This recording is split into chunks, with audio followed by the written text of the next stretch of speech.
வணக்கம்.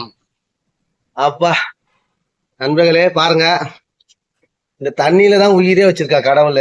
கரெக்ட். இந்த தண்ணியில கடவுள் உயிர் வச்சிருக்கான், டாஸ்மார்க் தண்ணியில உயிரை எடுக்கிறான். என்ன பண்ணுவது?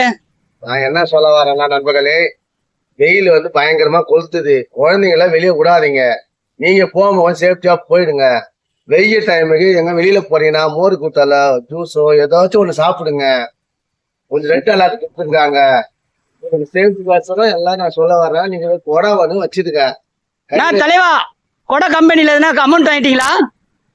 இல்ல பரவாயில்லைங்க சொல்லுங்க, நல்லது தானே சொல்றீங்க. நண்பர்களே, வெளியில போகும்போது கொஞ்சம் பார்த்து போங்க. வீட்டை கொஞ்சம் பூட்டிட்டு போங்க. வெளியில பார்த்து வெயில்ல சுத்தாதீங்க. குழந்தைங்களை கூட்டு போவாதீங்க. பசங்களாம் லீவு, வீட்டுல இருக்க வைங்க. வெளியே அழகா சுத்த விடாதீங்க. எனக்கு தெரிஞ்சு அதான் சொல்ல வரேன். நீங்க சேஃப்டியா இருந்துங்க. வணக்கம். நன்றி.